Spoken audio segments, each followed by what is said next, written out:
In a sun-faded ranch house on the outskirts of Reno, a retired history professor was about to discover how quickly family loyalty could vanish. What began as occasional memory lapses during holiday gatherings evolved into a devastating betrayal.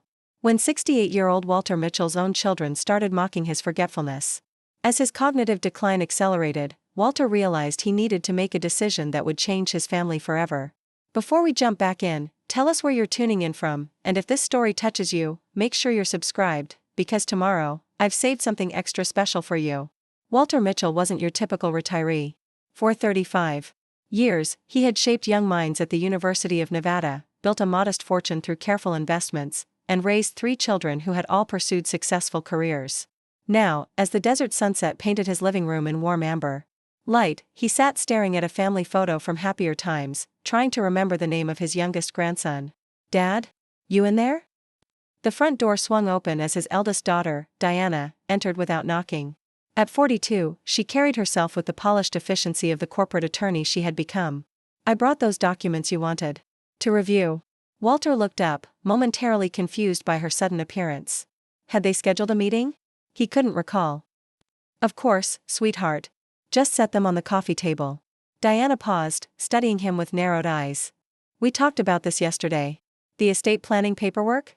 You said you wanted to review it before our meeting with Mr. Grayson next week." Right. Walter nodded, though the conversation remained frustratingly out of reach in his memory. "Mr. Grayson. The estate attorney." Diana set her leather portfolio on the coffee table and settled into the armchair across from him. Walter couldn't help noticing how she checked her watch, a gesture that reminded him painfully of her mother, gone now for 3 years. Cancer had taken Margaret quickly, leaving Walter adrift in a life they'd built together for over 4 decades. "How are you feeling, Dad? Really?" Diana's voice carried a note of professional assessment rather than daughterly concern. Walter considered lying, as he'd done increasingly over the past 6 months. It would be easier to claim he was fine, just tired from gardening or distracted by the book he was reading. But something in Diana's clinical gaze told him she wouldn't believe the pretense any longer. "I'm having some trouble remembering things," he admitted, the words feeling like tiny betrayals of his carefully maintained independence. "Nothing serious. Just names, appointments. Getting a bit absent-minded in my old age." Diana's expression didn't soften. "James mentioned you couldn't remember what university he attended when they visited last month." "Your own grandson, Dad." Walter felt heat rise in his cheeks. James was Diana's son, his first grandchild. Of course he knew which university the boy attended. It was. The knowledge floated just beyond his grasp, like a word on the tip of his tongue. "Stanford," Diana supplied when his silence stretched too long. "He's at Stanford. On a partial scholarship that you helped pay for." "I know that," Walter said, more sharply than he intended. "I just couldn't recall it in that moment. Everyone forgets things sometimes." Diana's skeptical expression made it clear she wasn't convinced. She opened her portfolio and removed several documents, spreading them across the coffee table with practiced precision. "These are the updated terms for your living trust," she explained, her tone shifting to what Walter recognized as her professional voice. "Mr. Grayson suggested we revisit the executor arrangements, given your situation." "My situation?" Walter echoed, something cold settling in his stomach. "Dad, let's not pretend." Diana looked up from the papers, her expression a mixture of impatience and what might have been concern. "You're having cognitive issues. We've all noticed. Mark said you got lost driving to his house last month, a place you've been visiting for 15 years. Mark was his son, his middle child. Walter remembered the incident Diana referenced, the terrifying moment when familiar streets had suddenly seemed foreign, when he'd had to pull over and call Mark for directions. He'd played it off as a simple wrong turn, but the fear that had gripped him in that moment still lingered. "I missed a turn," Walter said weakly. "It happens." "And what about Thanksgiving?" Diana pressed. "When you couldn't remember Aunt Helen's name? Your own sister, Dad. You introduced her to Robert as, 'my good friend here.'" Walter stared down at his hands, noticing the liver spots and prominent veins that had appeared in recent years, physical reminders of his aging that seemed to parallel the changes happening inside his mind. "I'm concerned," Diana continued when he didn't respond. "We're all concerned. Mark and Cynthia too. We think you should see Dr. Levine." "The family physician? I just had my annual checkup 3 months ago." "Not for a regular checkup. For a cognitive assessment." Diana's words were careful, measured. "Dr. Levine can refer you to a specialist if necessary." Walter felt a flare of indignation. You think I'm getting dementia? I think we need a professional opinion, Diana countered smoothly. Especially before we finalize these estate arrangements. We need to ensure you're still capable of managing your affairs. Preparing and narrating this story took us a lot of time, so if you are enjoying it, subscribe to our channel, it means a lot to us. Now back to the story. The implication hung between them, heavy and unspoken. If he wasn't capable, who would take control? Diana, with her legal expertise? Mark, with his financial background? Or Cynthia, his youngest, who despite her successful career as an architect had always been the most emotionally attuned to his needs? I built a career on my mental acuity, Walter said quietly. I lectured without notes. I published 3 books and countless articles. I mentored doctoral candidates. Well into my 60s. And no one is questioning your past accomplishments, Diana said, her tone softening slightly. But we need to address the present reality. The present reality. The phrase echoed in Walter's mind as Diana continued explaining the documents before them. He found himself struggling to follow the legal terminology, the clauses and provisions that would determine how his life's work and savings would be distributed after he was gone. When Diana finally left an hour later, promising to return with Mark and Cynthia for Sunday dinner, Walter remained in his armchair, watching the desert sunset fade into purple twilight. The estate documents sat on the coffee table, unsigned. He knew he should review them carefully, but the thought of parsing dense legal language made his head ache. Instead, he reached for the framed photo he'd been studying earlier, a family portrait taken at Cynthia's wedding 5 years ago. Everyone smiling, Margaret still healthy and radiant in pale blue, their 3 children with their spouses, and the grandchildren arranged in front. 7 grandchildren. Walter counted them in the photo, attaching names to each small face. James and Lily were Diana's children. Mark had 3 twins, Emma and Ethan, plus little Sophie. And Cynthia had. The names wouldn't come. A chill ran through Walter that had nothing to do with the desert evening's rapidly cooling air. He set the photo down with trembling hands and reached for the cordless phone on the side table. He needed to talk to someone who wouldn't judge him, someone who would understand. Helen answered on the 3rd ring, her voice warm and familiar. Well, this is a nice surprise. To what do I owe the pleasure, little brother? Walter felt tears prick his eyes at the sound of his sister's voice. Helen was only 2 years older, but she'd always called him little brother, a term of endearment that stretched back to their childhood in a small mining town in northern Nevada. Helen, he said, his voice steadier than he felt. I think something's wrong with me. The silence on the other end of the line lasted only a moment, but it felt significant.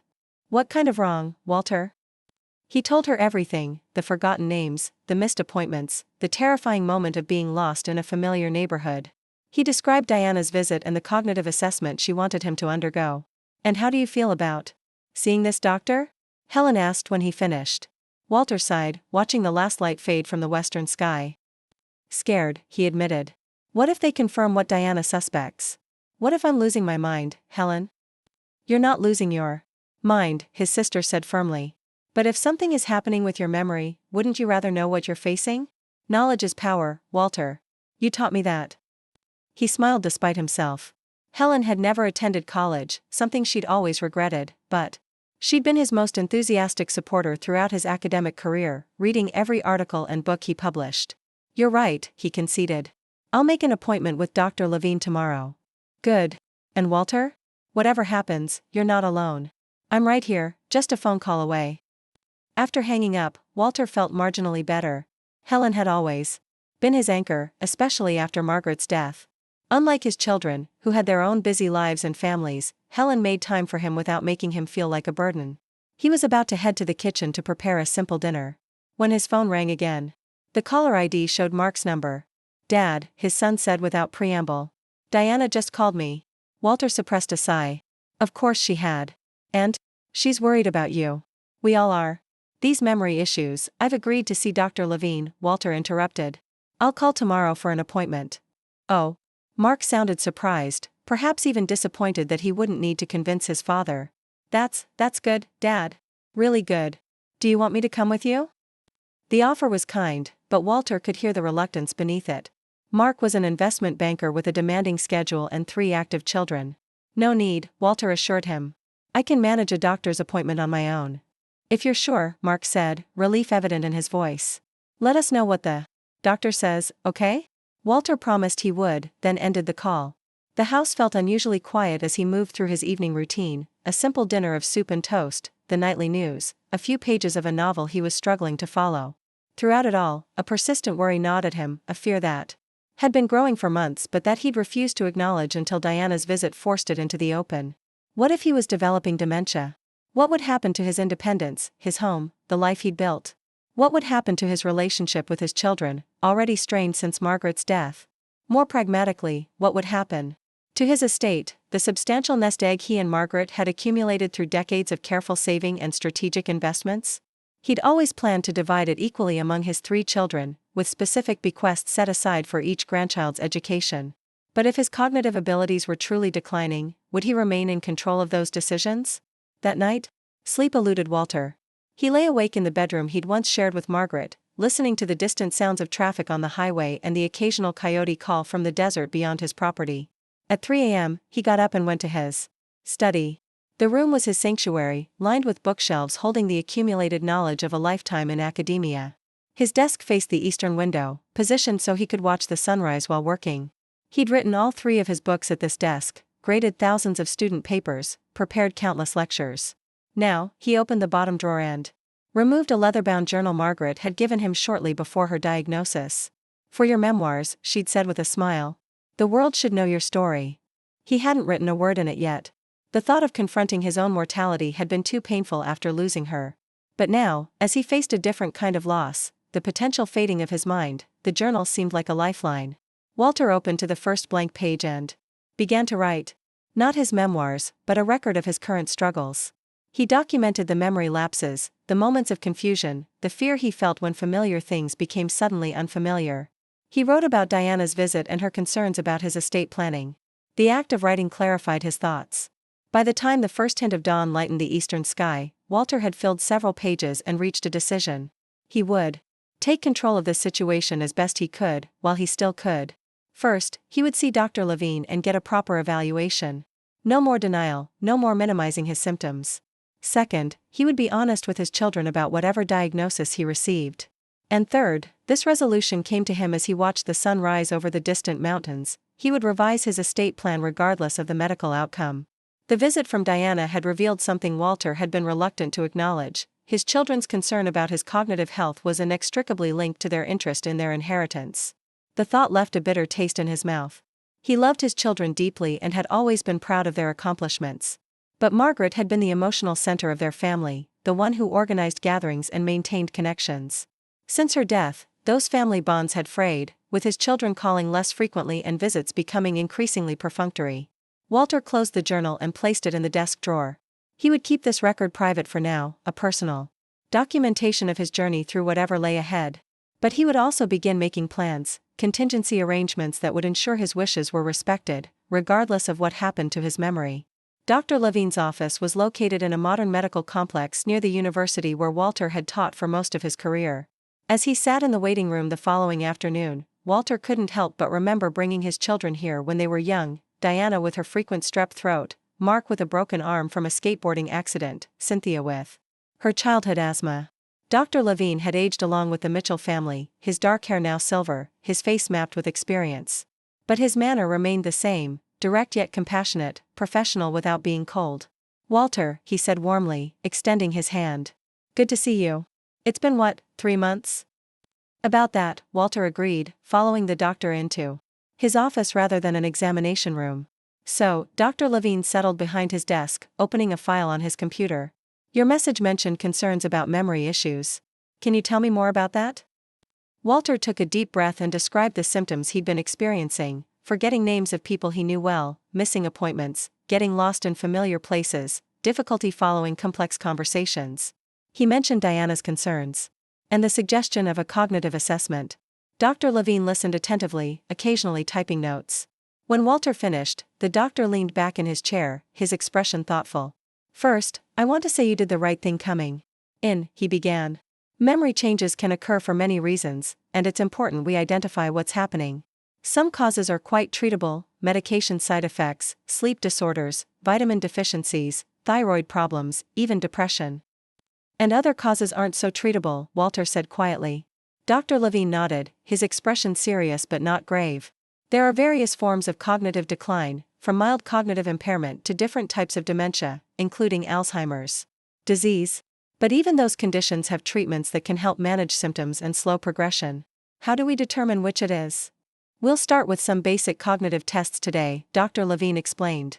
Then I'll order blood work to rule out metabolic causes. I'll also refer you to a neurologist for more specialized testing, likely including brain imaging. The cognitive assessment that followed was simultaneously simple and deeply unsettling.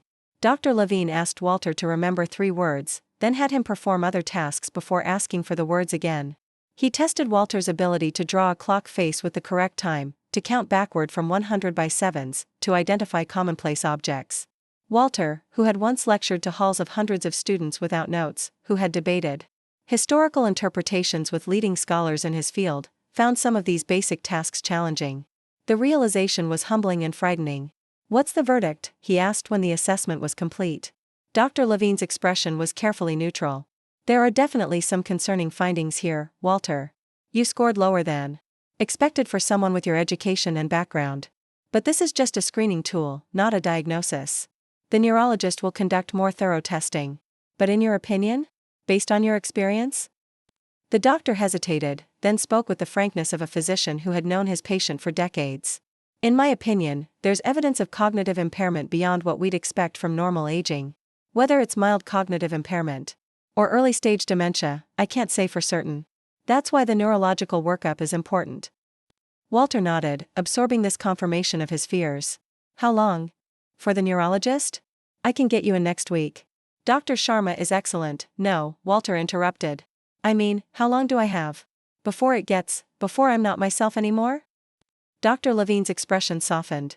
"That's impossible to predict, Walter. The progression varies enormously from person to person. Some people with mild cognitive impairment never develop dementia. Others progress quickly. Most fall somewhere in between, with gradual changes over years, not months." "Years," Walter repeated, finding strange comfort in the time frame. Years meant he still had time to prepare, to put his affairs in order, to make his wishes known while he was still legally competent to do so. "And Walter," Dr. Levine added, "whatever the diagnosis turns out to be, remember that you're still you. Your intelligence, your accomplishments, your fundamental character, those don't disappear overnight. This is about adapting to changes, not surrendering to them." The drive home from the doctor's office felt surreal. The Nevada landscape, the distant mountains, the sage-dotted desert, the sprawling development that had transformed Reno during Walter's decades in the city, all looked the same as it always had. Yet Walter himself had changed, carrying new knowledge that colored everything he saw. He had cognitive impairment. Possibly early-stage dementia. The words echoed in his mind as he navigated familiar streets back to his ranch house. By the time he pulled into his driveway, Walter had made a decision. He wouldn't call his children yet.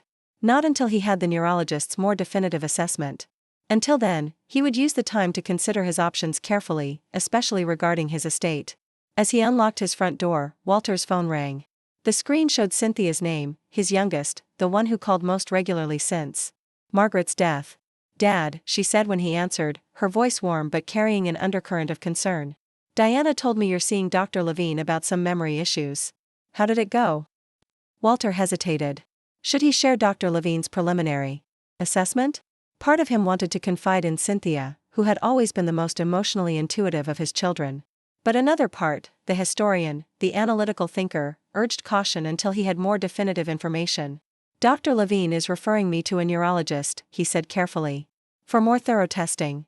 "Oh, Dad." Cynthia's voice softened. With sympathy. "I'm so sorry. This must be scary for you." "It's concerning," Walter acknowledged, "but let's not jump to conclusions before we have all the facts. The specialist might find a treatable cause." "Of course." Cynthia paused. "Do you want me to come with you to the neurologist? I could fly in for a few days." Unlike her siblings, Cynthia lived out of state, having moved to Portland for a position at a prestigious architectural firm. The offer to fly to Reno for his appointment touched Walter deeply. "That's very kind, sweetheart, but not necessary. Let's wait for more information before disrupting your schedule." They spoke for a few more minutes, Cynthia filling him in on her latest project and asking about his garden, a shared interest they'd developed after Margaret's death. Walter felt his spirits lift slightly during their conversation. Perhaps he'd been too harsh in his assessment of his children's motivations. Cynthia, at least, seemed genuinely concerned about his well-being, not just his estate. After they hung up, Walter went to his study and opened his journal again.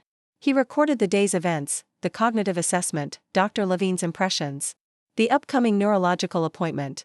The act of writing helped organize his thoughts and calm his anxiety. As he wrote, a plan began to form in his mind. If he did have early-stage dementia, he had a limited window in which to ensure his wishes were respected. He needed to be strategic, careful, and above all, clear-headed about his decisions. Walter reached for his phone and called a number he hadn't dialed in several months. Lawrence Blackwell answered a deep, resonant voice. "Lawrence, it's Walter Mitchell. I need your advice on a delicate matter. Do you have time to meet this week?" Lawrence had been Walter's colleague in the history department for 30 years before retiring to focus on his true passion, writing historical fiction. Unlike many of Walter's former colleagues who had drifted away after his retirement, Lawrence had remained a steadfast friend. He was also one of the few people Walter knew who had no connection to his children and no stake in his estate planning. "For you, Walter, always," Lawrence replied. "What's this about?" "I'd rather discuss it in person. It's personal. Intriguing. How about tomorrow? Noon at the Riverside Cafe?" Walter agreed to the meeting, then spent the rest of the evening reviewing his financial records. The task was complex: investments, retirement accounts, real estate holdings, insurance policies. He and Margaret had built significant wealth through decades of careful planning. Their modest professors' salaries had been supplemented by Margaret's family inheritance, Walter's book royalties, and shrewd investments in Reno real estate during the city's expansion years. All told, the estate was worth nearly $3 million, not an extraordinary fortune by modern standards, but substantial enough to provide significant inheritances for his children and educational funds for his grandchildren. Walter had always planned to divide it equally among Diana, Mark, and Cynthia, with specific trusts established for each grandchild's education. Now, he wondered if those plans should change. The Sunday dinner with his children was Walter's first opportunity to observe them since his visit to Dr. Levine. He had decided not to share the doctor's preliminary assessment yet, preferring to wait for the neurologist's more thorough evaluation. But he watched his children carefully, noting their interactions with him and with each other. Diana arrived first, immaculately dressed despite it being the weekend, bringing an expensive bottle of wine that Walter suspected was chosen to impress her siblings rather than please him. Mark and his wife Jennifer arrived next with their 3 children in tow. The twins, Emma and Ethan, immediately disappeared into the backyard, while 7-year-old Sophie settled in the living room with her tablet. Cynthia called just as Walter was putting the roast in the oven. "Dad, I'm so sorry," she said, her voice crackling with poor reception. "My flight's delayed in Denver. I might not make it tonight after all." Walter felt a pang of disappointment. He'd been looking forward to seeing his youngest child, especially after their warm conversation earlier in the week. "Don't worry, sweetheart. These things happen. Just let me know when you do make it to town." "I will. And Dad? I love you." "I love you too, Cynthia." When he returned to the living room, Walter found Diana and Mark engaged in what appeared to be a tense discussion that halted abruptly when he entered. "Everything okay?" he asked, pouring himself a glass of water from the pitcher on the coffee table. "Fine, Dad," Diana said quickly. "Just catching up on family news." Mark looked uncomfortable, avoiding Walter's gaze. Jennifer, seated beside her husband, offered a tight smile that didn't reach her eyes. The dinner itself was pleasant enough on the surface. Walter had prepared Margaret's famous pot roast, a family favorite that he'd learned to cook after her death. The conversation flowed easily around the table, covering the children's activities, Mark's recent promotion, Diana's latest high-profile case. It wasn't until dessert, apple pie with vanilla ice cream, that the true purpose of the gathering emerged. "Dad," Diana began, setting down her fork with deliberate precision. "We wanted to talk to you about the estate planning documents. Mr. Grayson needs them signed by next Friday if we're going to proceed with the trust revisions." Walter took a slow sip of his coffee. "I'm still reviewing them. These are important decisions. I don't want to rush." Diana and Mark exchanged glances. "Of course they're important," Mark said carefully. "That's why we've been encouraging you to finalize them while you're still able to make these decisions." The implication hung in the air, heavy and unspoken. "While you're still competent. While you're still legally capable." "How was your appointment with Dr. Levine?" Diana asked, shifting strategies. "Did he conduct a cognitive assessment?" Walter felt a flash of irritation at her directness. "He did. And he's referring me to a neurologist for more thorough evaluation." "A neurologist?" Jennifer looked alarmed. That sounds serious. It's just for more specialized testing, Walter explained, keeping his tone casual despite the tension building in his chest. Dr. Levine is being thorough, that's all. Dad, be straight with us, Mark said, leaning forward. Did Dr. Levine think you have dementia? The bluntness of the question silenced the table. Even the children, who had been chattering among themselves, seemed to sense the gravity of the moment. He said there are some concerning findings, Walter admitted finally. But he emphasized that this is preliminary. The neurologist will conduct more definitive testing. Diana nodded, her expression a mixture of vindication and concern. This is exactly why we need to finalize these documents now, Dad. If there's a question about your cognitive capacity, there's no question about my capacity, Walter interrupted, his voice sharper than intended. Not yet. And until there is, I'm still perfectly capable of managing my own affairs. No one's suggesting otherwise, Mark said soothingly, though his expression belied his words. We just want to make sure your wishes are properly documented while there's no question about your capacity. It's for your protection, Dad. Walter looked around the table at his children's faces. Diana, analytical and determined. Mark, uncomfortable, but resolute. The empty chair where Cynthia should have been. And the grandchildren, oblivious to the undercurrents of the adult conversation. I appreciate your concern, he said finally. But I need more time with the documents. And I'd like to wait for the neurologist's assessment before making any final decisions. Diana opened her mouth as if to argue, then closed it again, visibly restraining herself. Of course, Dad. Just, don't wait too long, okay? These things are important. The dinner concluded shortly afterward, the earlier warmth of the family gathering replaced by a strained politeness that reminded Walter painfully of the months following Margaret's funeral. As he stood at the door, watching his children and grandchildren depart, he felt a profound sense of isolation. Later that night, after washing the dishes and restoring his kitchen to its usual orderly state, Walter returned to his study and opened his journal. He recorded the dinner conversation in detail, noting the exchange about his estate planning and his children's reactions to the news about the neurologist referral. As he wrote, a memory surfaced, Diana as a young girl, maybe 8 or 9, proudly showing him her report card full of A's. I'm smart just like you, Daddy, she had said, beaming with pride and affection. Mark at his college graduation, introducing Walter and Margaret to his professors with undisguised admiration. My dad's a professor too, he'd said, the best one at University of Nevada. And Cynthia, artistic and sensitive, sitting beside him on the porch swing after Margaret's diagnosis, holding his hand in silent support. Where had those children gone? When had their relationships become so transactional, so focused on inheritance and estate planning? Walter closed his journal, feeling the weight of these questions pressing down on him. Tomorrow he would meet with Lawrence and begin formulating a plan. For now, he needed rest. As he prepared for bed, his phone chimed with a text message. It was from Cynthia, made it to Reno finally. Can I stop by tomorrow afternoon? Love you, Dad. Walter smiled, feeling a small spark of hope. Perhaps all was not lost with his children after all. Looking forward to it, he texted back. Love you too. That night, Walter dreamed of Margaret. She was sitting in their garden, surrounded by the desert wildflowers she had cultivated with such care, looking exactly as she had before her illness, vibrant, laugh lines crinkling around her eyes, silver-streaked hair catching the sunlight. There still are children, Walter, she said in the dream, her voice as clear as if she were truly present. They're just scared. Of losing me? Walter asked. Margaret's smile turned sad. Of losing themselves. Of facing their own mortality. Through yours. Be patient with them, but be true to yourself. Walter woke with the echo of her voice in his mind and tears on his cheeks. For the first time since receiving Dr. Levine's assessment, he felt a sense of clarity and purpose.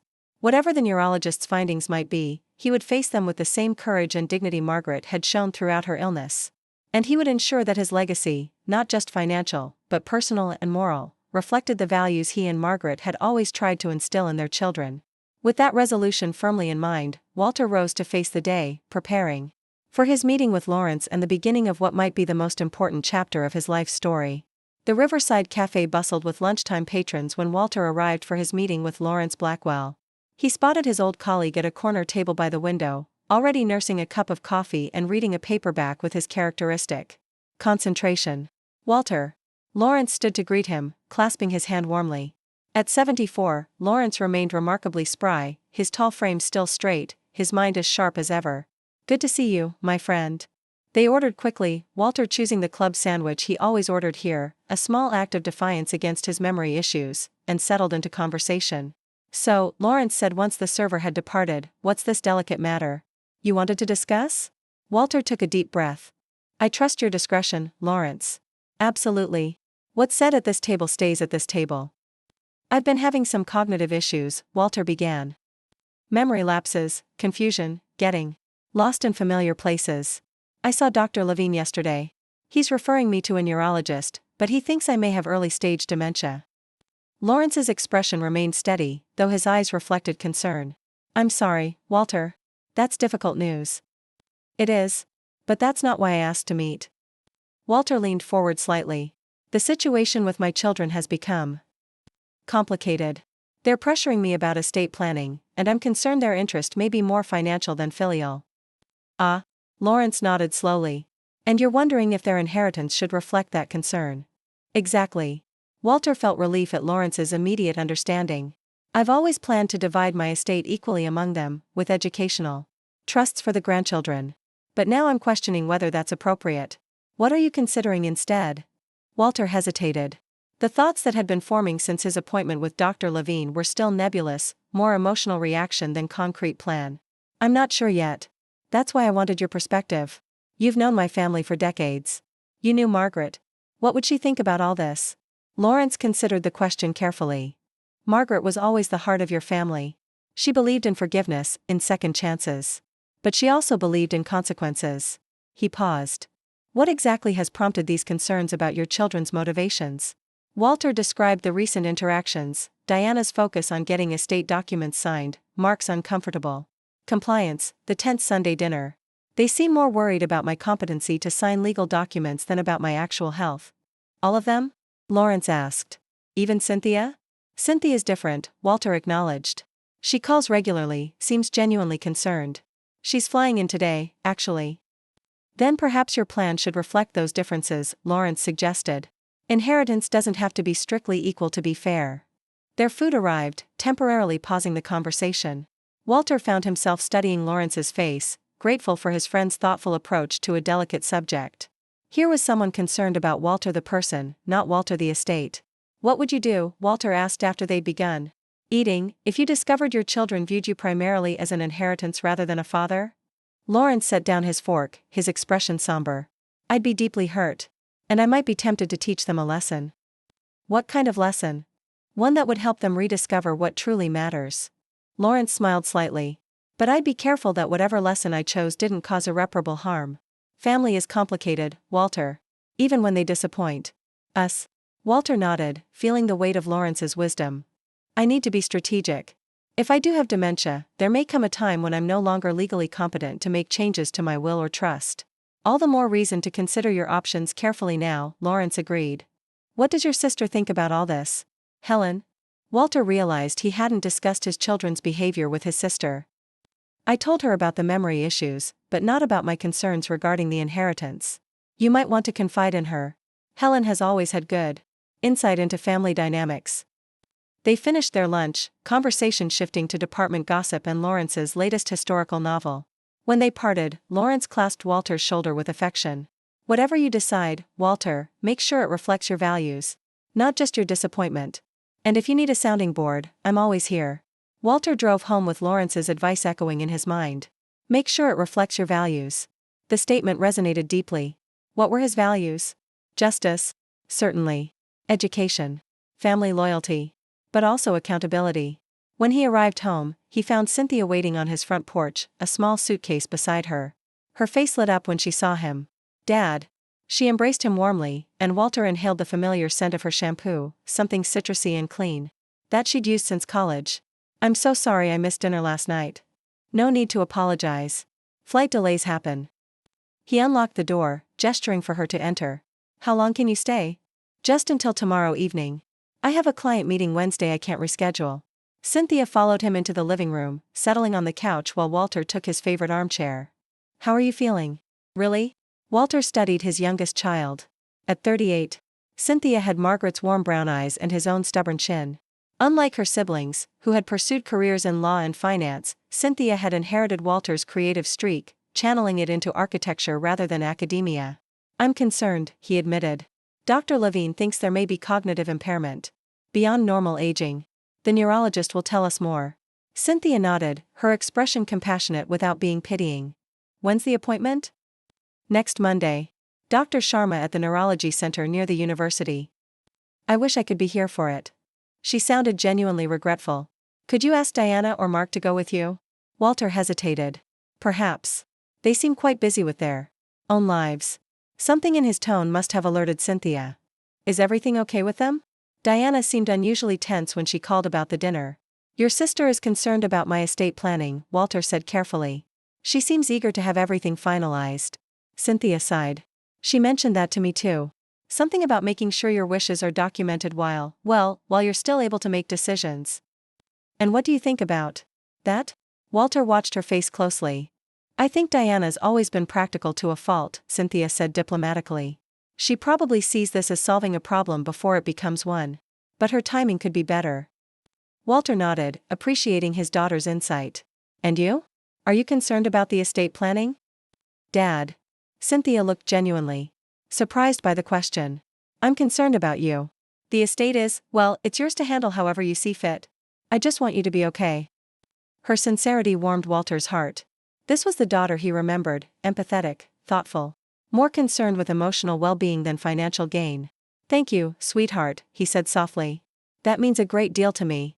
They spent the afternoon catching up, Cynthia showing him photos of her latest architectural project, a sustainable community center in Portland, and Walter sharing stories from his morning walks in the desert landscape he'd grown to love. When Cynthia mentioned she was staying at a hotel downtown, Walter insisted she use the guest room instead.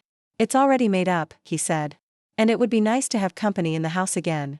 Dinner was a relaxed affair, just the two of them sharing a simple pasta dish Walter prepared. Cynthia helped clean up afterward, moving around the kitchen with the easy familiarity of someone who had grown up in the space. Do you remember, she asked as they dried dishes together, when Mom used to make us all help with the dishes? Even on holidays? Walter smiled at the memory. She said it built character. Diana complained endlessly. Diana has always believed her time is too valuable for mundane tasks, Cynthia said, a hint of sisterly exasperation in her voice. Remember when she tried to pay Mark to do her chores? And your mother put a stop to that immediately, Walter chuckled. She said money shouldn't be used to avoid responsibility. They continued reminiscing as they finished the dishes, memories flowing easily between them. Walter felt more like himself than he had in weeks, anchored by his daughter's presence and their shared history. Later, as they sat in the living room with cups of herbal tea, Cynthia brought up a subject Walter hadn't expected. Dad, have you considered what you want to happen if the cognitive issues progress? Walter set down his cup, surprised by her directness. In what sense? Living arrangements. Care options. I know it's difficult to talk about, but it might be good to have a plan in place, whatever the neurologist says. I've thought about it, Walter admitted. Not extensively, but enough to know I want to stay in my home as long as possible. Cynthia nodded. That makes sense. Would you consider having someone come in to help if needed? A home health aide or companion? I suppose, if necessary. Walter studied his daughter's earnest expression. Cynthia, are you worried about me living alone? A little, she confessed. Especially after hearing about the memory issues. I'd feel better if someone was checking on you regularly. Your Aunt Helen calls almost daily, Walter pointed out. And she lives just across town. That's good. Cynthia hesitated, then continued. I've also been thinking, what if I moved back to Reno? Walter stared at her, genuinely surprised. But your life in Portland, I could transfer to our Reno office, she explained. It's smaller, but they're expanding the sustainable design department.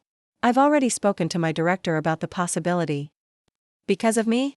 Walter felt a complex mixture of emotions, gratitude for her willingness to uproot her life, concern that she might be sacrificing opportunities, warmth at the gesture of love it represented. Partially, Cynthia acknowledged. But also because I miss Nevada. Portland is beautiful, but it's never quite felt like home. And with Mom gone? She trailed off, but Walter understood. Margaret's death had left a void for all of them. I wouldn't want you to make such a significant change just for me, Walter said carefully. It wouldn't be just for you. But knowing you're here, possibly needing support in the coming years, definitely factors into my thinking. Walter reached across the space between them and took his daughter's hand. Let's wait for the neurologist's assessment before making any decisions. But I'm deeply touched that you would consider it. Cynthia squeezed his hand in return. Whatever happens, Dad, you're not alone in this. I promise. That night, after Cynthia had retired to the guest room, Walter sat in his study updating his journal. He recorded the conversations with Lawrence and Cynthia, noting the stark contrast between Cynthia's concern for his well-being and her siblings' focus on his estate. The pattern was becoming clearer. Diana and Mark viewed his cognitive issues primarily as a threat to their inheritance, a problem to be managed through legal documentation. Cynthia saw them as a health challenge affecting someone she loved, a situation calling for emotional support and practical care. Walter found himself wondering if Margaret had seen these differences in their children's characters. Had she noticed Diana's calculating nature, Mark's tendency to follow Diana's lead, Cynthia's empathetic heart? If so, she had never mentioned it, always treating their children with the same unconditional love and support. But Margaret had also believed in natural consequences. Children need to understand that choices have outcomes, she'd often said when discussing parenting. Our job isn't to protect them from consequences but to help them learn from them. What would be the natural consequence, Walter wondered, of treating a parent as a source of inheritance rather than a person deserving of care and respect? The question stayed with him as he prepared for bed, and followed him into uneasy dreams where he searched for Margaret through endless hospital corridors, hearing her voice but never finding her. The next morning, Walter woke to the smell of coffee brewing. He found Cynthia in the kitchen, already dressed and preparing breakfast. Hope you don't mind, she said, gesturing to the pancake batter she was mixing. I woke up early and thought I'd make Mom's recipe. I don't mind at all. Walter accepted the cup of coffee she offered, noting that she'd remembered exactly how he took it, black with just a touch of sugar. It's nice to have someone else cooking for a change. They ate breakfast together on the back patio, watching the early morning light transform the desert landscape. The conversation flowed easily between them, touching on Cynthia's work, Walter's recent reading, memories of family vacations when the children were young. I should get going soon, Cynthia said eventually, checking her watch. I promised Diana I'd stop by her office before my flight to sign some papers. What papers? Walter asked, instantly alert. Cynthia looked uncomfortable. Something about the family trust, I think. Diana said it needed all three of our signatures. Walter felt a chill that had nothing to do with the morning air. Did she explain what you're signing? Not really. Just said it was routine documentation Mr. Grayson needed. Cynthia studied her father's expression. Should I be concerned? Walter chose his words carefully. I would suggest reading everything thoroughly before signing. And perhaps asking why Diana is handling this rather than me. Cynthia's brow furrowed. Dad, what's going on between you and Diana? There's clearly tension I'm missing. Walter sighed, deciding that transparency with at least one of his children was important. Your sister seems very eager to finalize changes to my estate planning. Changes I haven't fully approved yet. I'm concerned she may be attempting to circumvent my authority while my competency is in question. That's. Cynthia looked shocked. That would be completely inappropriate. Possibly even illegal. It would indeed. Walter reached for his daughter's hand. Cynthia, I need you to be my eyes and ears in this situation. Find out what Diana is planning, but don't confront her directly. Can you do that for me? Cynthia squeezed his hand. Of course, Dad. I'll let you know what I discover. After Cynthia left for her meeting with Diana, Walter called his sister Helen. I need your advice, he said after they'd exchanged greetings. About the children. He explained the situation, his concerns about Diana and Mark's motivations, Cynthia's apparent genuine concern, his growing suspicion that his elder children were more interested in securing their inheritance than in his well-being. That doesn't surprise me about Diana, Helen said when he finished. She's always been Margaret's daughter in looks but your father's in temperament. Walter winced at the comparison. His father had been notoriously calculating, a successful businessman who measured relationships in terms of utility rather than perfection. What would you do in my position? He asked. I'd make them earn it, Helen said promptly. If they want to treat you like a checkbook rather than a father, show them that checkbooks can be closed. You think I should disinherit them? The idea had crossed Walter's mind, but hearing it spoken aloud was jarring. Not necessarily disinherit, Helen clarified. But perhaps reconsider the automatic nature of their inheritance. Make it conditional on behavior that reflects your values. The suggestion aligned with what Lawrence had implied during their lunch. Create a lesson that would help them rediscover what truly matters. I'll consider it, Walter said. But I need to be careful. If they believe I'm changing my will due to cognitive impairment, they could potentially challenge it after I'm gone. All the more reason to act quickly, while your competency is still legally clear, Helen pointed out. and to document your reasoning carefully. After hanging up, Walter sat at his desk, thinking. The neurologist appointment was still days away. Until then, his legal competency remained intact, even with Dr. Levine's preliminary concerns. If he wanted to make changes to his estate plan, now was the time. He reached for his phone and dialed a number he'd never called before. Eastman Elder Law, how may I direct your call? I'd like to speak with Patricia Eastman, please. It's regarding estate planning. Patricia Eastman was not Walter's usual attorney. In fact, he'd never met her, knowing of her only through a colleague who had praised her work in elder law and estate planning. But that was precisely why he was calling her now. She had no connection to his family or to Charles Grayson, the attorney Diana had engaged for the trust revisions. Dr. Mitchell, Patricia greeted him after her assistant transferred the call. How can I help you today? I need to consult with you about possibly restructuring my estate plan, Walter explained. It's somewhat urgent, and requires absolute confidentiality. I understand. When would you like to come in? Is today possible? Walter knew he was asking a lot from a busy attorney, but the conversation with Cynthia had heightened his sense of urgency. There was a brief pause, then, I can see you at 4 this afternoon. Will that work? Perfectly. Thank you. Walter spent the next few hours preparing for the meeting. He gathered financial documents, copies of his current will and trust, and notes about what changes he might want to make. He also wrote a detailed explanation of his reasons for considering these changes, documenting his concerns about his children's behavior and motivations. Shortly before leaving for the appointment, Cynthia called. Dad, she said, her voice tense. I just left Diana's office. The papers she wanted me to sign were about appointing her as your guardian and conservator if you're declared incompetent. Walter felt his heart rate accelerate. Guardian and conservator? Not just executor of the trust? No. This would give her control over your personal and financial decisions if a court determines you can't make them yourself. Mark has already signed. And did you? Walter held his breath. Of course not. Cynthia sounded indignant. I told her I needed time to review the documents with my own attorney. She wasn't happy. Relief flooded through Walter. Thank you, Cynthia. This confirms what I suspected. Dad, I'm worried. Diana mentioned meeting with Mr. Grayson tomorrow about next steps if you refuse to sign the trust amendments. I think she's preparing to challenge your competency. The information sent a chill through Walter. If Diana was already discussing ways to legally question his capacity, his window for making changes to his estate plan might be narrowing rapidly.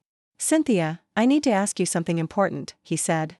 Do you trust me to make my own decisions, even with these memory issues? Absolutely, she replied without hesitation. Having memory problems doesn't mean you've lost your judgment or values. Then I need you to support whatever decisions I make about my estate, even if they aren't what you expected. Can you do that? There was a brief pause. Yes, Dad. Whatever you decide, I'll support you. Thank you, sweetheart. That means more than you know. After hanging up, Walter gathered his documents and headed to Patricia Eastman's office, his resolve strengthened by Cynthia's revelation. His elder children weren't just concerned about his estate planning, they were actively moving to take control of his affairs. Patricia Eastman's office was located in a renovated historic building downtown, its interior blending original architectural features with modern furnishings. The attorney herself was a woman in her 50s with silver-streaked dark hair and shrewd eyes that assessed Walter carefully as he explained his situation. So to summarize, she said when he finished, you're experiencing memory issues that may indicate early-stage dementia. Your older children are pressuring you to finalize estate documents and are now attempting to position themselves as your legal guardians. And you're concerned that their interest is primarily financial rather than focused on your well-being. That's correct, Walter confirmed. My youngest daughter seems genuinely concerned about my health, but the other two appear more interested in securing their inheritance. Patricia nodded thoughtfully. And you're considering changing your estate plan to reflect these differences in their behavior? Yes. But I'm concerned about potential challenges to any changes I make, given the questions about my cognitive status. That's a legitimate concern, Patricia acknowledged. Courts give special scrutiny to estate changes made when capacity might be in question. However, there are ways to address this. She outlined several options, having his cognitive capacity specifically evaluated and documented for legal purposes, creating a detailed explanation of his reasons for making changes, possibly using a video statement to demonstrate his clarity of thought. The key, she explained, is establishing that any changes come from thoughtful consideration, not confusion or undue influence. Your background as a professor actually helps here. You're accustomed to presenting logical arguments and documenting your reasoning. Walter nodded, feeling a growing sense of purpose. What specific changes would you recommend, given my concerns? Patricia considered the question carefully. That depends on what message you want to send and what outcomes you hope to achieve. Are you looking to punish behavior you find troubling, or to encourage behavior you value? The distinction struck Walter as profound. Was his motivation punitive? Or instructive? Both, I suppose, he admitted. I want my children to understand that treating me as a source of inheritance rather than a father has consequences. But I also want to reward genuine care and concern. Then perhaps a tiered approach, Patricia suggested. Rather than simply dividing assets equally or disinheriting certain children entirely, consider creating incentives aligned with your values. She outlined a structure that immediately resonated with Walter, a baseline inheritance for all three children, with additional distributions based on demonstrated care and concern during his remaining years. We could establish objective criteria, she explained. Regular visits, assistance with medical appointments, involvement in your care if needed. These would be documented by a neutral third party, perhaps a care manager or social worker, to avoid subjective judgments. The approach appealed to Walter's sense of fairness while addressing his concerns. It wasn't about punishing Diana and Mark for their focus on his estate, but about creating natural consequences for their choices, exactly what Margaret would have advocated. I think that's the right direction, he said. But I'm also concerned about the guardianship issue. If I do develop dementia, I don't want Diana making decisions about my care or finances. We can address that through a proper advance directive and power of attorney, Patricia assured him. You can designate someone you trust, perhaps your sister Helen or even your daughter Cynthia, to make decisions on your behalf if you become incapacitated. By the end of their 2-hour meeting, Walter had a clear plan. Patricia would draft new estate documents reflecting the tiered inheritance structure. She would also prepare advance directives naming Helen as his primary decision-maker should he become incapacitated, with Cynthia as the secondary choice. Most importantly, she would arrange for a geriatric psychiatrist to evaluate Walter's cognitive capacity specifically for legal purposes, creating documentation that would help protect his estate changes from future challenges. How quickly can we complete all this? Walter asked as their meeting concluded. I can have the documents drafted within a week, Patricia replied. The psychiatric evaluation will depend on the doctor's schedule, but I'll request the earliest possible appointment. And what about Diana's attempts to establish guardianship? Should I be concerned about that? It's difficult to establish guardianship over someone who is still largely independent and has made proper advance arrangements, Patricia reassured him. Once we have your new directives in place, the court would be unlikely to override them, without compelling evidence that you were incompetent when you signed them. Walter left the meeting feeling more empowered than he had since first noticing his memory issues. For months, he had been reacting to his cognitive symptoms, feeling increasingly vulnerable and defensive. Now, he was taking proactive steps to protect not just his estate but his autonomy. Driving home through the early evening traffic, Walter found himself thinking about Margaret again. She had faced her cancer diagnosis with similar determination, not denying the reality of her condition but refusing to let it define her remaining time. I may be dying, she had told him once, but until that moment comes, I'm still living. Walter felt the same resolve now. He might be experiencing cognitive decline, but he was still capable of making thoughtful decisions, still able to act according to his values and principles. When he arrived home, he found a message from Cynthia on his answering machine. Dad, my flight's been delayed again. Weather in Denver. I'm staying one more night and flying out tomorrow instead. Call me if you need anything. The news was welcome. Walter immediately called his daughter back and invited her to dinner, suggesting they meet at La Famiglia, an Italian restaurant they both enjoyed. During the meal, he shared a general outline of his meeting with Patricia, being careful not to disclose specific details of the estate changes he was considering. I just want you to know I'm taking steps to protect myself legally, he explained. Not only from potential cognitive decline but from those who might try to take advantage of it. Cynthia nodded, her expression serious. You mean Diana? And possibly Mark, Walter added. Though I suspect he's following Diana's lead rather than initiating these actions. That sounds like Mark, Cynthia agreed. He's always deferred to Diana on family matters. She hesitated, then asked, Dad, are you changing your will because of this? Walter studied his daughter's face, searching for signs of the same financial interest he'd seen in her siblings. He found only genuine concern. I'm making some adjustments, he said carefully. Not out of spite, but to ensure my estate reflects my values. That's all I can say right now. Cynthia reached across the table and squeezed his hand. Whatever you decide is fine with me. I just want you to be okay. Her sincerity touched Walter deeply. At least one of his children still saw him as a father rather than an inheritance. That knowledge strengthened his resolve to proceed with the changes Patricia was drafting. As they parted outside the restaurant, Cynthia hugged him tightly. I'll call you as soon as I land tomorrow, she promised. And I'll start looking into transfer options at the Reno office right away. Don't rush that decision, Walter cautioned. Let's see what the neurologist says first. It's not just about your health, Dad, Cynthia said. After seeing how Diana's behaving, I think you might need someone in your corner here in Reno. The insight was perceptive and touching. Walter kissed his daughter's cheek, feeling a rush of gratitude for her loyalty. That night, back in his study, Walter updated his journal with detailed notes about the day's events, Cynthia's discovery of Diana's guardianship maneuver, his meeting with Patricia Eastman, the estate plan changes he was considering. The act of writing clarified his thoughts and reinforced his determination. On the final page of the day's entry, he wrote a message to his future self, anticipating a time when his memory might be less reliable. Remember why you're doing this. Not out of anger or resentment, but because you believe in natural consequences. Diana and Mark need to understand that treating you as a source of inheritance rather than a father has repercussions. And Cynthia deserves recognition for her genuine care. This is about justice, not punishment. Walter closed the journal and placed it in his desk drawer, feeling a sense of purpose that had been missing since Margaret's death. He was taking control of his narrative, refusing to be defined by his diagnosis or manipulated by his children's financial interests. Tomorrow would bring new challenges: Diana's reaction when she learned of his consultation with Patricia, the ongoing preparations for his neurologist appointment, the beginning of whatever progression his cognitive symptoms might take. But for tonight, Walter felt something close to peace. He had made his choice, a choice that honored Margaret's memory and his own values. Whatever came next, he would face it with the dignity and integrity that had defined his life. The call from Diana came the next morning, her voice sharp with barely contained anger. Dad, I just spoke with Mr. Grayson. He said you canceled your appointment to sign the trust documents. Walter was in his garden, tending to the desert roses Margaret had planted years ago. He straightened slowly, phone pressed to his ear. That's correct, he replied calmly. I've decided to reconsider some aspects of my estate planning. There was a brief silence, then, reconsider? What does that mean exactly? It means I'm taking time to ensure my estate plan truly reflects my wishes. This isn't the time to make major changes, Dad.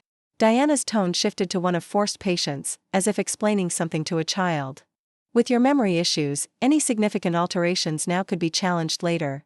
That's what Mr. Grayson is concerned about. Walter felt a flare of indignation at her condescension. Mr. Grayson works for me, Diana, not the other way around. And my memory issues, as you call them, don't prevent me from making thoughtful decisions about my own affairs.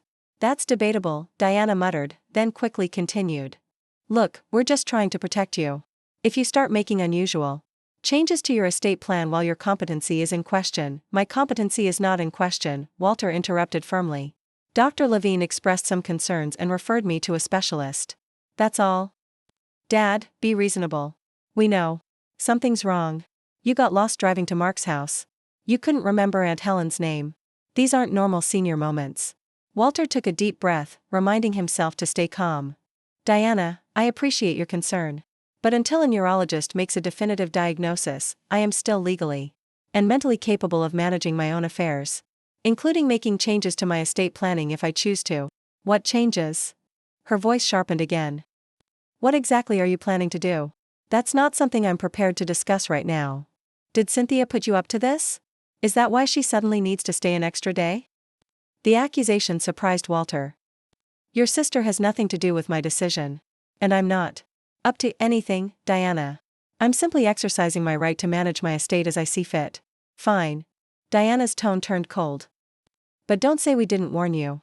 Changing long-established plans now is only going to create problems later. After she hung up, Walter remained in the garden, considering the conversation. Diana's reaction confirmed his suspicions. She was more concerned about potential changes to her inheritance than about his well-being or autonomy. His phone rang again almost immediately. This time it was Mark. Dad, his son began awkwardly, Diana just called me. She's pretty upset about this estate planning situation. I gathered that from our conversation, Walter replied dryly. Look, we're just worried about you. If you start making major changes now, it could lead to all sorts of complications. For whom? Walter asked pointedly. For me, or for you and Diana? Mark hesitated. For everyone. For the family. These kinds of changes can create rifts, hard feelings. I'm aware of that possibility. Then why risk it? The current plan is fair, equal shares for all three of us, education trusts for the grandkids. Why change something that's worked for years? Walter considered how to respond. Mark had always been the peacemaker, preferring harmony to confrontation. But he was also easily influenced by Diana's stronger personality. Sometimes circumstances change, and plans need to adapt accordingly, Walter said finally. That's all I'm doing, adapting to new circumstances. What circumstances? Mark sounded genuinely confused. You've always said you wanted to treat us equally. Equal isn't always the same as fair, Mark. Walter paused, then decided to be more direct. When one child demonstrates genuine concern for my well-being while others focus primarily on their inheritance, shouldn't that difference be acknowledged? The silence on the other end of the line stretched uncomfortably long. You think we only care about the money? Mark finally asked, his voice smaller. I think actions speak louder than words, Walter replied gently. When was the last time? You called just to check on me, not to discuss estate planning or trust documents. Another lengthy pause. I've been busy with work, the kids. I understand that. We're all busy. But priorities reveal themselves in how we spend our limited time. Dad, that's not fair. We all care about you. Then show me, Walter challenged. Not by trying to take control of my finances or pushing me to sign documents, but by being present. By treating me as your father, not just the source of your inheritance. After hanging up with Mark, Walter felt emotionally drained but strangely liberated. For months he'd been suppressing his disappointment in his elder children's behavior, making excuses for their inattention and self-interest. Now he had finally spoken his truth. His phone rang a third time. Expecting Diana again, Walter answered. With resignation, yes? Walter? It's Lawrence. Do you have time for a cup of coffee this afternoon? The invitation was welcome. Absolutely. Same place as yesterday? Perfect. See you at 2. Walter spent the intervening hours working in his garden, finding peace in the simple task of tending to Margaret's beloved plants. The desert landscape required careful attention, knowing which native species could thrive with minimal water, which needed protection from the harshest midday sun. Margaret had researched desert gardening extensively after they moved into the ranch house, creating a beautiful outdoor space that reflected the natural environment while adding color and texture. As he worked, Walter found himself thinking about how she would have handled the current situation with their children. Margaret had always been the family diplomat, smoothing over conflicts and finding compromises. But she had also been quietly insistent on certain principles, particularly respect and gratitude. Children need to learn that relationships require reciprocity, she'd once said after a teenage Diana had taken Walter's help with a school project for granted. Love freely given still deserves acknowledgement. Lawrence was already seated at their usual table when Walter arrived at the cafe, a paperback open beside his coffee cup. Hemingway again? Walter asked, nodding at the book as he settled into the chair across from his friend. Always returning to the masters, Lawrence replied with a smile. How are you today? Walter ordered coffee, then gave Lawrence a condensed version of the morning's events, the confrontational calls from Diana and Mark, his consultation with Patricia Eastman, the tiered inheritance plan he was considering. And how do you feel about all this? Lawrence asked when Walter finished. Conflicted, Walter admitted. Part of me feels I'm being too harsh, potentially damaging relationships that could be repaired. Another part feels I'm finally acknowledging reality and creating appropriate consequences. Lawrence nodded thoughtfully. The philosopher in me thinks about Aristotle's views on justice, giving each person what they deserve based on their actions and character. The friend in me worries about your relationship with your children. That's precisely my dilemma. I don't want to destroy my relationship with Diana and Mark. But I also can't ignore how they're treating me. What does Helen think? She's firmly in the make them earn it camp, Walter said with a small smile. My sister has always been more direct than diplomatic. Their conversation was interrupted by Walter's phone ringing. He checked the screen. Cynthia. Dad, she said when he answered, I just had the strangest call from Diana. She's convinced you're planning to disinherit her and Mark. Walter sighed. That's not exactly what I'm considering, but I'm not surprised she jumped to that conclusion. She's organizing a family meeting at her house tonight. Says it's urgent we all get on the same page about Dad's condition and plans. And will you attend? I think I should, Cynthia replied after a brief hesitation. Someone needs to represent your interests, and Diana won't listen to Aunt Helen. I appreciate that, Walter said, genuinely touched by her loyalty. But be prepared for a difficult evening. After hanging up, Walter found Lawrence watching him with concern. Family meeting? His friend asked.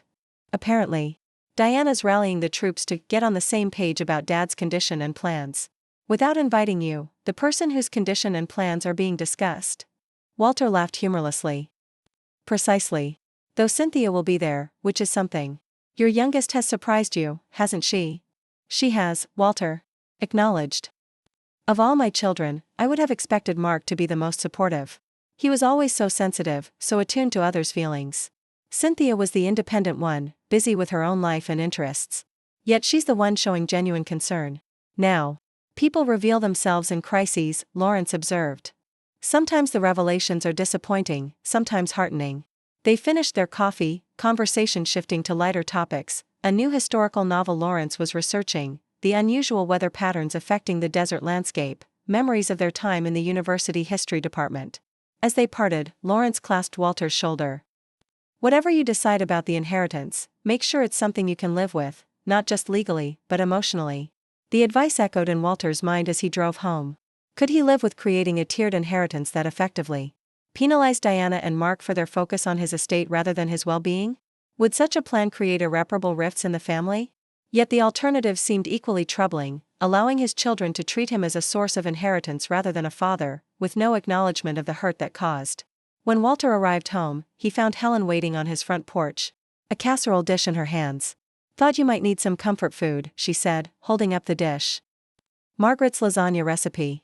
Not as good as hers, but close. You're a lifesaver, Walter said, genuinely appreciative. With all the emotional turmoil, he'd forgotten about dinner. They settled in the kitchen, Helen serving generous portions of lasagna while Walter updated her on the day's developments. So Diana's organizing a family coup, Helen summarized bluntly. Trying to get everyone aligned against your decision to reconsider the estate planning. That's one way to put it, Walter agreed. Though I suspect she sees it as protecting me from making impulsive decisions due to cognitive decline. Helen snorted. Walter, you've never made an impulsive decision in your life. Even with memory issues, you're still the most methodical person I know. Her faith in him was touching. The neurologist might disagree on Monday. Even if you have early stage dementia, which isn't confirmed yet, that doesn't mean you've lost your judgment or values, Helen insisted. You're still you, Walter. The essential you isn't defined by whether you can remember what you had for breakfast or the name of Diana's college roommate. Her words resonated deeply. The essential you. Throughout his academic career, Walter had explored questions of identity and personhood through historical biography. What made someone who they were? Was it their memories, their actions, their relationships, their values? You know, he said slowly, I've been so focused on what I might lose, memory, independence, cognitive function, that I haven't considered what remains intact. My core values, my sense of justice, my ability to recognize genuine care versus self-interest. Exactly, Helen nodded emphatically. Those things are the essence of who you are, Walter. And they're not going anywhere, memory issues or not. The conversation with Helen strengthened Walter's resolve. Whatever the neurologist's diagnosis might be, he would proceed with the estate plan changes Patricia was drafting. Not out of spite or resentment, but as an affirmation of his core values, the belief that actions should have consequences, that genuine care should be acknowledged, that family relationships should be based on love rather than financial interest. Later that evening, as Walter was recording the day's events in his journal, his phone rang. Cynthia. Dad, she sounded tired. The family meeting just ended. It was intense. What happened? Diana presented a united front approach. She wants us all to insist you stick with the original estate plan and sign the documents, Mr. Grayson prepared. She's convinced any changes now would be the result of confusion or manipulation. Manipulation by whom? Walter asked, though he suspected the answer. She didn't say explicitly, but the implication was clear, either me or Aunt Helen. She thinks one of us is trying to influence you for financial gain. Walter felt a surge of indignation on behalf of both Cynthia and Helen. That's absurd. Neither of you has ever shown that kind of interest in my estate. I know that, Dad. But Diana sees everything through a financial lens. She can't imagine any other motivation. And Mark? What was his position? Cynthia sighed. Caught in the middle, as usual. He doesn't want to oppose Diana, but I think he was uncomfortable with some of her assertions. Especially when she started talking about seeking guardianship for your protection. The confirmation of Diana's intentions sent a chill through Walter. She's actually planning to pursue guardianship? She's consulting with an attorney who specializes in elder law and competency issues. Says it might be necessary if you start making erratic decisions about your estate. Walter absorbed this information, feeling a complex mixture of hurt and determination. His own daughter was actively planning to legally challenge his competency, not because she feared for his safety or well-being, but because she feared changes to her inheritance. Thank you for telling me, Cynthia. This confirms I need to move quickly with the new arrangements. Dad, whatever you're planning, be careful. Diana is serious about this guardianship idea. She has documentation of your memory lapses, notes. She's been keeping for months, apparently. The revelation was another shock. Diana had been documenting his cognitive symptoms not out of concern for his health but to build a case for taking control of his affairs. I'll be careful, Walter. Promised. Patricia is arranging for a formal capacity evaluation specifically for legal purposes. That should help protect the new estate documents from challenges. After hanging up, Walter sat in his study, processing everything he had learned. The situation was escalating more quickly than he had anticipated. Diana wasn't just concerned about potential changes to the estate plan, she was actively preparing to seize control of his affairs through legal means. He needed to accelerate his own plans. First thing tomorrow, he would call Patricia and request that she expedite the new documents. He would also contact Dr. Levine about the capacity evaluation, ensuring it took place before the neurologist appointment if possible. But beyond these practical steps, Walter found himself reflecting on deeper questions. What kind of legacy did he truly want to leave his children? Not just financial assets, but values, principles, lessons about how to treat others, especially family members in vulnerable positions.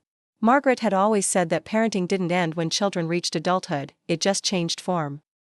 We're still teaching them, even in our 70s, she'd observed shortly before her illness. The lessons just get more subtle, more complex. What lesson was he teaching now, in how he responded to his children's differing approaches to his cognitive decline? What example was he setting in how he managed this challenging transition? These questions followed Walter into dreams where he was teaching again, standing before a lecture hall filled with students, trying to convey an important historical lesson but finding his notes jumbled, his thoughts disconnected. In the dream, Diana sat in the front row, taking careful notes not of his lecture but of his confusion, while Margaret watched sadly from the back of the hall. He woke early, the desert dawn painting his bedroom in pale gold light. Despite the emotional turbulence of the previous day, Walter felt strangely clear-headed, his purpose defined. He would proceed with the estate changes not as a punishment but as a final, important lesson to his children about the relationship between choices and consequences. After breakfast, Walter made two important calls. First to Patricia Eastman, requesting that she expedite the new estate documents and capacity evaluation. She promised to have preliminary drafts ready for his review by the end of the week and scheduled the evaluation for Friday, 3 days away. His second call was to Helen. I need you to take me somewhere today, he said after explaining Patricia's timeline. Of course. Where are we going? Safety deposit box at Nevada First Bank. I need to secure some important documents. Helen arrived an hour later, curious but supportive. As they drove to the bank, Walter explained his concerns about Diana's guardianship plans. She's been documenting my memory lapses for months, apparently. Building a case to challenge my competency. Helen's hands tightened on the steering wheel. I don't even have words, Walter. Using your health challenges against you. That way. It's calculated, Walter agreed. And it makes me wonder what else she might do if she feels her inheritance is threatened. You think she might try to access your financial records? Or personal papers? I wouldn't have thought so a week ago. Now, I'm not so sure. At the bank, Walter accessed his safety deposit box, adding several items, his journal documenting his cognitive symptoms and his thoughts about his children's behavior, original copies of his current will and trust documents, and a sealed letter addressed to Patricia Eastman explaining his concerns about potential undue influence or interference from Diana. Insurance, he explained to Helen as they left the bank. If anything happens to me before the new documents are signed, or if Diana manages to challenge my capacity, there will be clear evidence of my intentions and concerns. Helen nodded approvingly. Smart. Always the meticulous historian, documenting everything. Old habits, Walter smiled slightly. Useful in unexpected ways. They stopped for lunch at a small cafe near the university, a place where Walter and Margaret had often met for midday meals during their teaching years. The familiar setting brought comfort, memories of a simpler time when his children were young and family relationships less complicated. "Do you think I'm doing the right thing?" Walter asked as they waited for their food. "Creating a tiered inheritance based on how my children have treated me during this health crisis?" Helen considered the question carefully. "I think you're responding to their choices with appropriate consequences. Diana and Mark have shown where their priorities lie. Cynthia has shown where hers are. The inheritance plan simply acknowledges those different priorities." "But what if it creates permanent rifts? What if Diana and Mark never forgive me?" "That would be their choice," Helen pointed out. "Just as how they're treating you now is their choice. You can't control how they respond, Walter. You can only act according to your own values and principles." Her perspective was clarifying. Walter had spent decades teaching students about historical figures who made difficult choices based on principle rather than expediency. Now he was facing such a choice himself. After lunch, Helen drove Walter home, promising to return the next day to help with any preparations for the neurologist appointment. As they pulled into his driveway, Walter noticed a familiar car parked on the street, Diana's sleek silver Lexus. "Want me to stay?" Helen asked, spotting the car at the same time. Walter considered the offer, then shook his head. "No, I need to handle this myself. But thank you." "Call me if you need backup," Helen said, squeezing his hand before he exited the car. Walter found Diana waiting on his front porch, her expression a carefully composed mask of concern. She rose as he approached. "Dad," she greeted him. "I hope you don't mind me stopping by. I was worried after our conversation yesterday." Walter unlocked the door, gesturing for her to enter. "Not at all. Would you like some coffee?" "Please." In the kitchen, Walter busied himself with the coffee maker, aware of Diana's scrutiny as she settled at the table. He could feel her cataloging his movements, perhaps noting any hesitations or confusions that could later be documented as evidence of his decline. "I understand you held a family meeting last night," he said, keeping his tone conversational. As he measured coffee grounds, Diana stiffened slightly. "Cynthia told you about that?" "She did." Walter set mugs on the table. "She mentioned you're consulting with an attorney about guardianship proceedings." A flash of something, guilt? Defiance? Crossed Diana's face before her professional composure returned. "Only as a precaution, Dad. If your condition deteriorates, we need to be prepared." "My condition," Walter echoed, bringing the coffee pot to the table. "You mean the memory issues that haven't even been definitively diagnosed yet?" "Dr. Levine was concerned enough to refer you to a neurologist," Diana pointed out. "That suggests there's something significant happening." Walter poured coffee for both of them, then seated himself across from his daughter. "Diana, let's be direct with each other. You're not pursuing guardianship out of concern for my well-being. You're doing it because you're worried about potential changes to your inheritance." "That's not fair," Diana protested, though her eyes slid away from his. "Of course I'm concerned about your well-being. Then why have you been documenting my memory lapses for months without discussing your concerns with me directly? Why push so hard for me to sign trust documents now, when we could wait for the neurologist's assessment?" Diana's expression hardened slightly. "I'm an attorney, Dad. I document everything. It's professional habit. And as for the trust documents, Mr. Grayson advised finalizing them while your capacity is still clear. That protects everyone, including you." Walter studied his eldest child, trying to reconcile the determined woman before him with the little girl who had once climbed into his lap for bedtime stories, who had looked up to him with such admiration. When had she become so calculating, so focused on financial security at the expense of genuine connection? "Diana," he said gently, "I understand the instinct to protect what you believe you're entitled to. But I need you to understand something important. My estate is not an entitlement. It's a gift, one that reflects my values and wishes." "No one's saying it's an entitlement," Diana replied, her tone carefully measured. "But you've always said you intended to divide everything equally among the three of us. Changing that now, when your judgment might be compromised." "My judgment is not compromised," Walter interrupted firmly. "My memory may be experiencing some issues, but my values and principles remain intact." Diana sipped her coffee, visibly recalibrating her approach. "Dad, we all want what's best for you. That's why I've been so insistent about finalizing these documents, to protect your wishes while there's no question about your capacity to express them." "If that were true," Walter countered, "you would have discussed your concerns with me directly. You would have supported me in seeking medical evaluation rather than building a case for guardianship behind my back." A flush crept up Diana's neck. You're making it sound underhanded. I'm trying to be practical, to prepare for all possibilities. Including the possibility of using legal means to override my decisions if they don't align with your expectations? Diana didn't answer immediately, her attorney's training perhaps warning her against admitting such intentions. Look, she said finally, I don't want to fight with you, Dad. I just want to ensure that your estate is handled according to your long-standing wishes, not influenced by temporary confusion or outside pressures. The implication was clear. Diana believed someone, likely Cynthia or Helen, was manipulating Walter for financial gain. No one is manipulating me, Diana, Walter said quietly. I'm making my own decisions based on my own observations and values, including observations about how my children have responded to my cognitive challenges. What does that mean?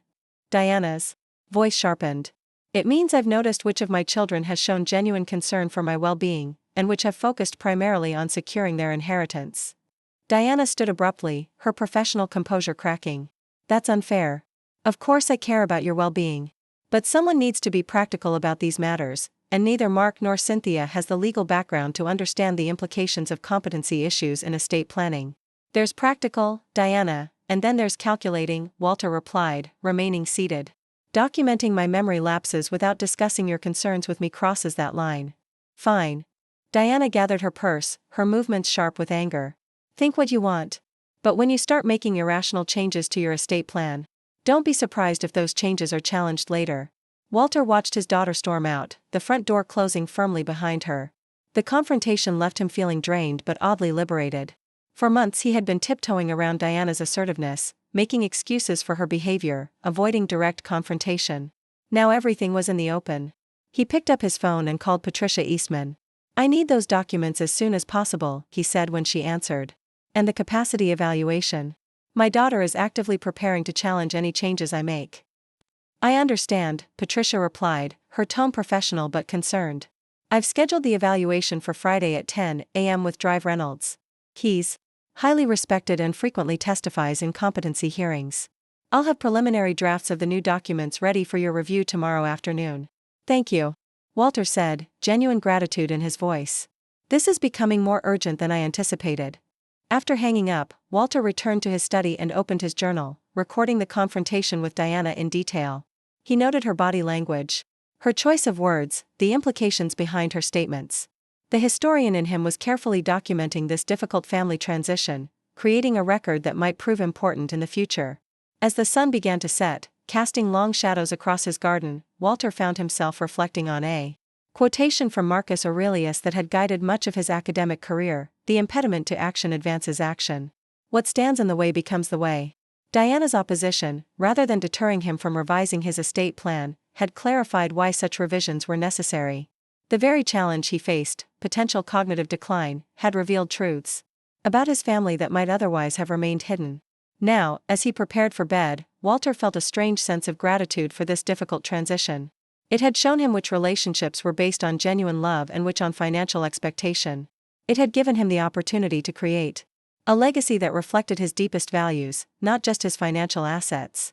Whatever the neurologist discovered on Monday, whatever cognitive challenges lay ahead, Walter knew he was facing them with clear purpose and authentic support from those who truly cared about him as a person, not just a provider. Tomorrow would bring new challenges, the continuing preparation of legal documents, potentially more confrontations with Diana, the looming neurological evaluation. But tonight, Walter slept more peacefully than he had in months, secure in the knowledge that he was acting according to his most cherished principles, creating a legacy of not just material wealth but moral clarity. Up next, you've got 2 more standout stories right on your screen. If this one hit the mark, you won't want to pass these up. Just click and check them out. And don't forget to subscribe and turn on the notification bell, so you don't miss any upload from us.